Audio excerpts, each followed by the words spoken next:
दूसरा अध्याय।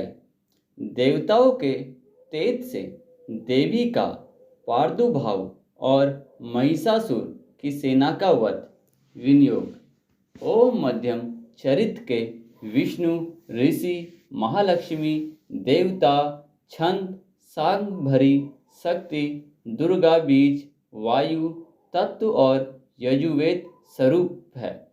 श्री महालक्ष्मी की प्रसन्नता के लिए मध्यम चरित्र के पाठ में इसका विनियोग है। ध्यान। मैं कमल के आसन पर बैठी हुई प्रसन्न मुख वाली महिषासुर मर्दनी भगवती महालक्ष्मी का भजन करता करती हूँ, जो अपने हाथों में अक्षमाला, फरसा, गदा, बाण, वज्र, धनुष, कुंडिका, दंड, शक्ति, खंडक, ढाल, शंख, घंटा, मधुपात, शूल, पास और चक्र धारण करते हैं। ऋषि कहते हैं, पूर्ण काल में देवताओं और असुरों में पूरे 100 वर्षों तक घोर संग्राम हुआ था। उसमें असुरों का स्वामी महिषासुर था और देवताओं के नायक इंद्र थे। उस युद्ध में देवताओं की सेना महाबली असुरों से परास्त हो गई। संपूर्ण देवताओं को जीतकर महिषासुर इंद्र बन बैठा। तब प्राज्ञ देवता प्रजापति ब्रह्मा जी को आगे कर उस स्थान पर गए जहाँ भगवान शंकर और विष्णु विराजमान थे। देवताओं ने महिषासुर के पराक्रम तथा अपनी पराजय का यथावृत्त वृत्तांत उन दोनों देवशरों से विस्तार पूर्वक कह सुनाया। वे बोले, भगवान, महिषासुर सूर्य, इंद्र, अग्नि, वायु, चंद्रमा, यम, वरुण तथा अन्य देवताओं के भी अधिकार छीनकर स्वयं ही सबका अधिष्ठता बना बैठा है। उस दुरात्मा महिष ने समस्त देवताओं को स्वर्ग से निकाल दिया है। अब वे मनुष्यों की भांति पृथ्वी पर विचलते हैं। दैत्यों की यह सारी करतूत हमने आप लोगों से कह सुनाई। अब हम आपकी ही शरण में आए हैं। उसके वध का कोई उपाय सोचिए। इस प्रकार देवताओं के वचन सुनकर भगवान विष्णु और शिव ने दैत्यों पर बड़ा क्रोध किया। उनकी भौं तन गई और मुंह टेढ़ा हो गया। तब अत्यंत कोप में भरे हुए चक्रपाणी श्री विष्णु के मुख से एक महान तेज प्रकट हुआ। इसी प्रकार ब्रह्मा, शंकर तथा इंद्र आदि अन्यायी देवताओं के शरीर से भी बड़ी भारी तेज निकला। वह सब मिलकर एक हो गया। महान तेज का वह पूज्य जाज्वल्यमान पर्वत सा जान पड़ा। देवताओं ने देखा, वहां उसकी ज्वालाएं संपूर्ण दिशाओं में व्याप्त हो रही थी। संपूर्ण देवताओं के शरीर से प्रकट हुए उस तेज की कहीं तुलना नहीं थी। एकत्रित होने पर वह एक नारी के रूप में परिणित हो गया और अपने प्रकाश से तीनों लोकों में व्यापक जान पड़ा। भगवान शंकर का जो तेज था, उससे उस देवी का मुख प्रकट हुआ। यमराज के तेज से उसके सिर में बाल निकल आए। श्री विष्णु भगवान के तेज से उसकी भुजाएं उत्पन्न हुई। चंद्रमा के तेज से दोनों स्तनों का और इंद्र के तेज से मध्य भाग कटी प्रदेश का प्रादुर्भाव हुआ। वरुण के तेज से जटा और पिंडली तथा पृथ्वी के तेज से नितंबम भाग प्रकट हुआ। ब्रह्मा के तेज से दोनों चरण और सूर्य के तेज से उनकी अंगुलियां हुई। वसुओं के तेज से हाथों की अंगुलियां और कुबेर के तेज से नासिका प्रकट हुई। उस देवी के दांत प्रजापति के तेज से और तीनों नेत्र अग्नि के तेज से प्रकट हुए थे। उसकी भौहें संध्या के और कान वायु के तेज से उत्पन्न हुए थे। इस प्रकार अन्याय देवताओं के तेज से भी उस कल्याणमयी देवी का आविर्भाव हुआ।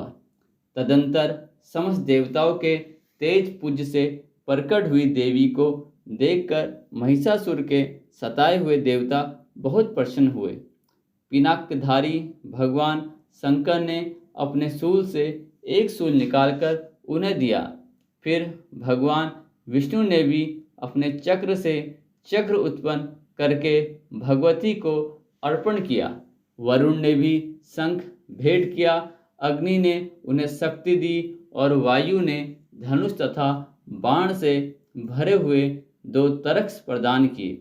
सहस्त्र नेत्रों वाले देवराज इंद्र ने अपने वज्र से वज्र उत्पन्न करके दिया और ऐरावत हाथी से उतारकर 1 घंटा भी प्रदान किया। यमराज ने कालदंड से दंड, वरुण ने पास, प्रजापति ने सपिट कास की माला तथा वर्मा जी ने कमंडलू भेंट किया। सूर्य ने देवी के समस्त रोम कोपों में अपनी किरणों का तेज भर दिया।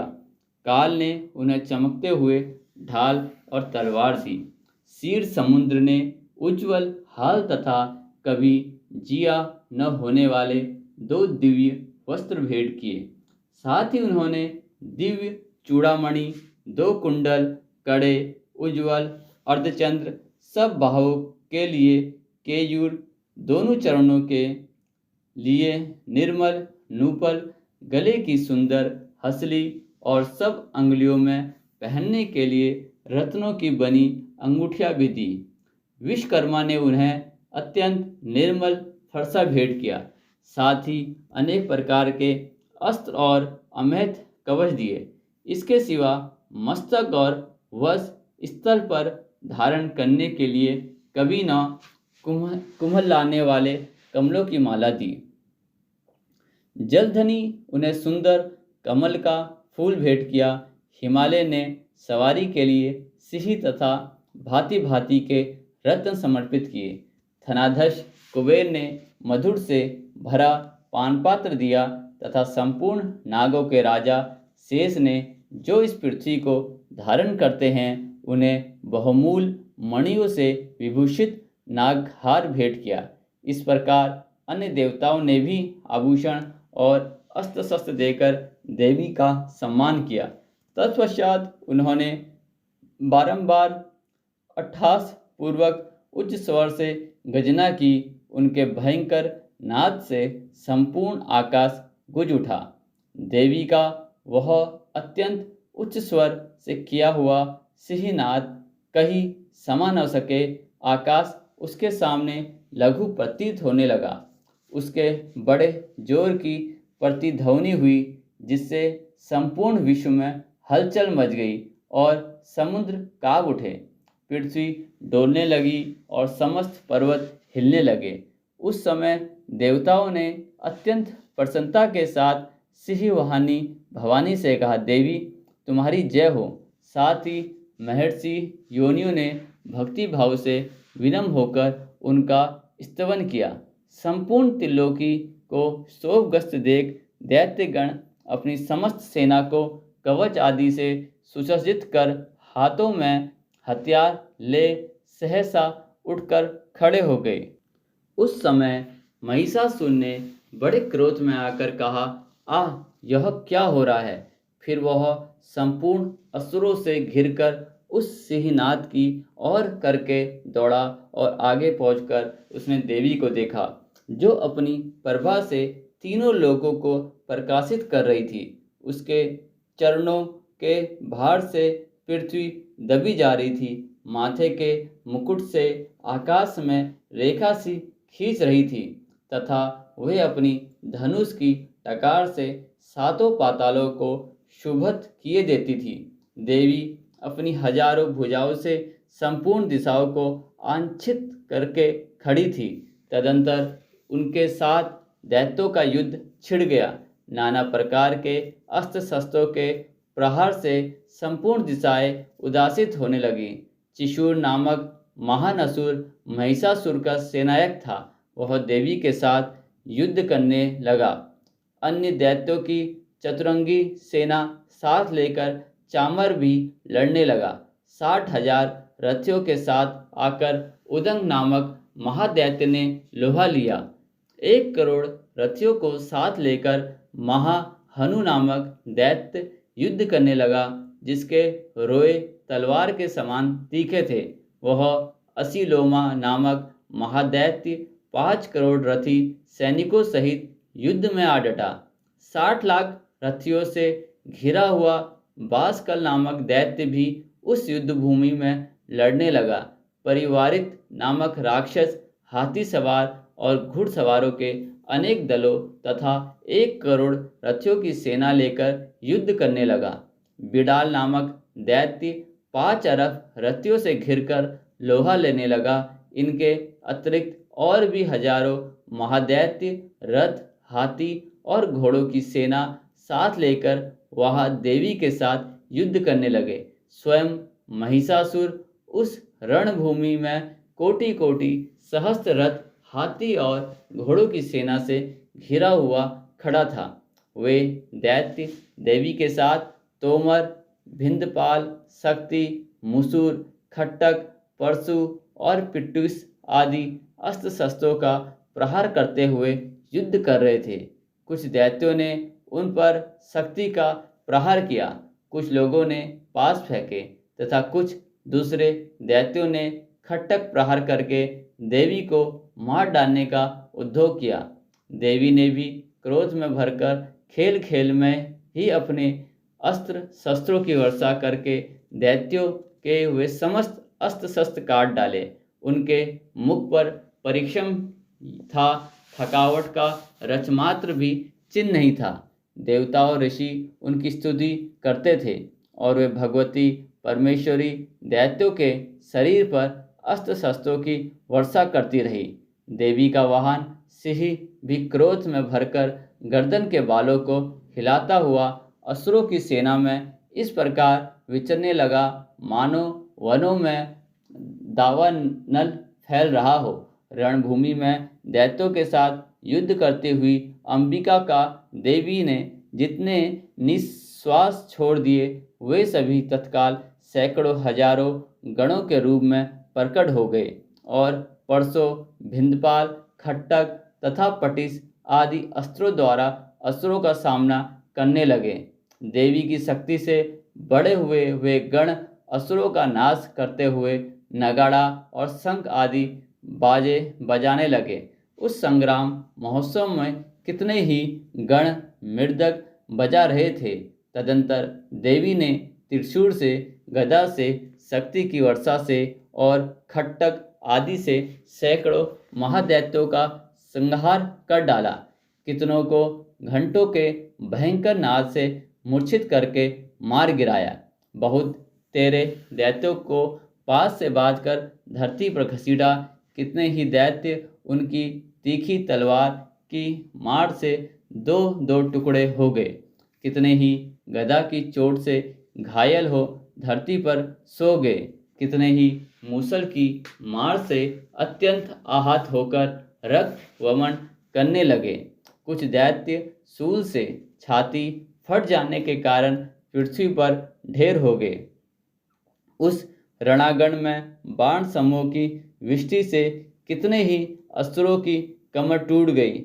बाज की तरह छपटने वाले देव पीड़क दैत्यगण अपने प्राणों से हाथ धोने लगे। किन्हीं की बाहें छिन्न भिन्न हो गई, कितनों की गर्दनें कट गई। कितने ही दैत्यों के मस्तक कट कट कर गिरने लगे। कुछ लोगों के शरीर मध्य भाग में ही विरदान हो गए। कितने ही महादैत्य जांघें कट जाने से पृथ्वी पर गिर पड़े। कितनों को ही देवी ने एक बाह, एक पैर और एक नेत्र वाले करके दो टुकड़ों में चीर डाला। कितने ही दैत्य मस्तक कट जाने पर भी गिरकर उठ जाते और केवल धड़ के ही रूप में अच्छे अच्छे हथियार हाथ में ले देवी के साथ युद्ध करने लगते। दूसरे कमबंध युद्ध के बाजों की लय पर नाचते थे। कितने ही बिना सिर के धड़ हाथों में खट्टक, शक्ति और ऋषि लिए दौड़ते थे तथा दूसरे दूसरे महादैत्य ठहरो ठहरो यह कहते हुए देवी को युद्ध के लिए ललकारते थे। जहाँ वहाँ घोर संग्राम हुआ था, वहाँ की धरती देवी के गिराए हुए रथ, हाथी, घोड़े और असुरों की लाशों से ऐसी पट गई थी कि वहाँ चलना फिरना असंभव हो गया। दैत्यों की सेना में हाथी, घोड़े और असुरों के शरीर से इतनी अधिक मात्रा में रक्तपात हुआ था कि थोड़ी ही देर में वहाँ खून की बड़ी बड़ी नदियाँ बहने लगी। जगदम्बा ने असुरों की विशाल सेना को क्षण भर में नष्ट कर दिया। ठीक उसी तरह जैसे तीर्ण और काठ के भारी ढेर को आग कुछ ही क्षण में भस्म कर देती है, और वह सिंह भी गर्दन के बालों को हिला हिलाकर जोर जोर से गर्जना करता हुआ दैत्यों के शरीर से मानो उनके प्राण चुन लेता था। वहाँ देवी के गणों भी उन महादैत्यों के साथ ऐसा युद्ध किया जिससे आकाश में खड़े हुए देवतागण उन पर बहुत संतुष्ट हुए और फूल बरसाने लगे। इस प्रकार श्री मार्कंडेय पुराण में सार्वणिक मनवंतर की कथा के अंतर्गत देवी महामत्य में महिषासुर की सेना का वध नाम दूसरा अध्याय पूरा हुआ।